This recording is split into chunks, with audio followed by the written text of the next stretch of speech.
الحمد لله الكبير المتعال صاحب العز والكمال والعظمة والجمال والقدرة والجلال، المنزه عن النقص والزوال، المعبود عند الغدو والآصال، منشئ السحاب الثقال، ويسبح الرعد بحمده والملائكة من خيفته.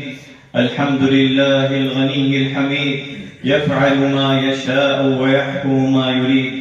وأشهد أن لا إله إلا الله وحده لا شريك له، وأشهد أن محمدًا عبده ورسوله وصفيه وخليله، بعثه ربه رحمة للعالمين، فصلوات الله وسلامه عليه وعلى آله وأصحابه ومن تبعهم بإحسان إلى يوم الدين.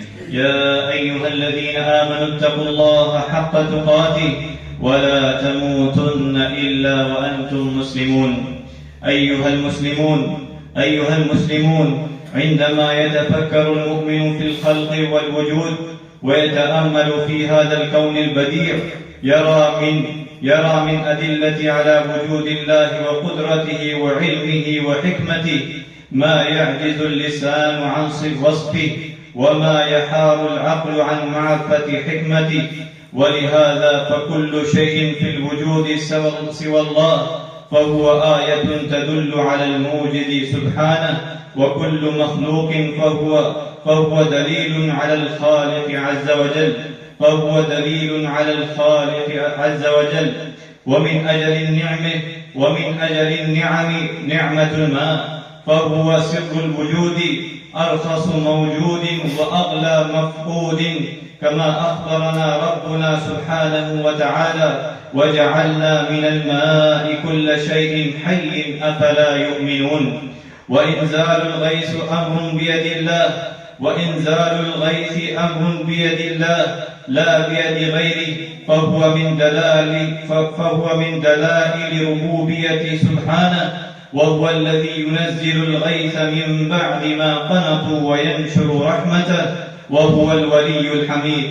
إنزال الغيث من آثار رحمة الله سبحانه بعباده، وقد يمسكه لحكمة يعلمها: ما يفتح الله للناس من رحمة فلا ممسك لها، وما يمسك فلا مرسل له من بعده، وهو العزيز الحكيم. والغيث والخير والعطاء يأتي بأمر الله جل وعز وجل، ولا يعلم وقت نزوله ومكانه إلا الله جل جلاله.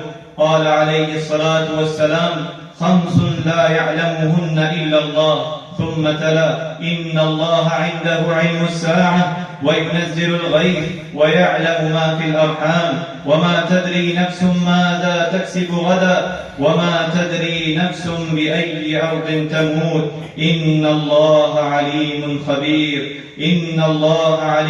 خبير. ألم يقل ربنا على لسان سيدنا هود عليه السلام وسيدنا نوح عليه السلام: فقلت استغفروا ربكم إنه كان غفارا يرسل السماء عليكم مدرارا ويمددكم بأموال وبنين ويجعل لكم جنات ويجعل لكم أنهارا. وقال النبي صلى الله عليه وسلم في الحديث أبي هريرة رضي الله عنه: سمعت رسول الله صلى الله عليه وسلم يقول: والله إني لأستغفر الله وأتوب إليه في اليوم أكثر من 70 مرة.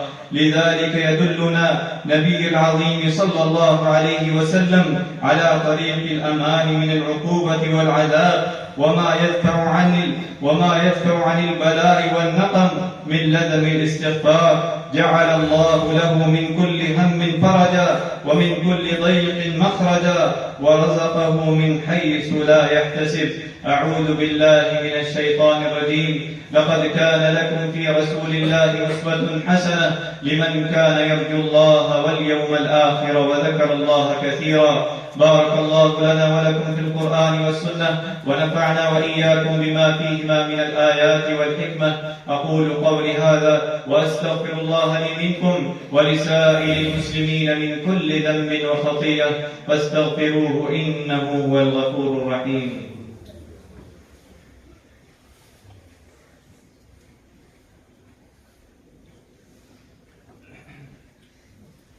الحمد لله حمدا كثيرا طيبا مباركا فيه كما يحب ربنا ويرضى، وأشهد أن لا إله إلا الله وحده لا شريك له، وأشهد أن سيدنا ونبينا محمدا عبده ورسوله.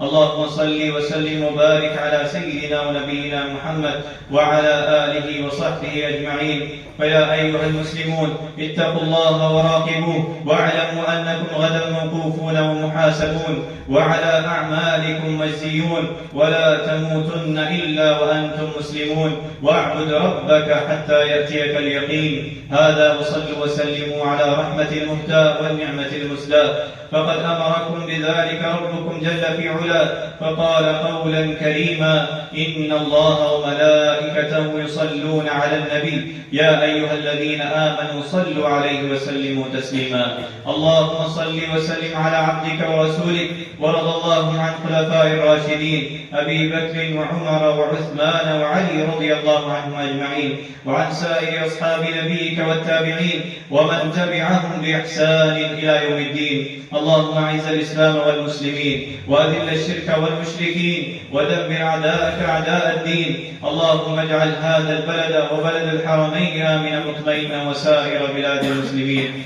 اللهم احفظنا واحفظ بلادنا وبلاد المسلمين من كل شرور ومن كل كروب ومن حسد الحاسدين يا رب العالمين. اللهم ألف بين قلوب المسلمين. اللهم انصر إخواننا المسلمين المستضعفين في كل مكان. اللهم أنت الله لا إله إلا أنت الغني ونحن الفقراء، أنت الغني ونحن الفقراء. أنزل علينا الغيث ولا تجعلنا من القانطين. اللهم أنزل علينا الغيث ولا تجعلنا من القانطين.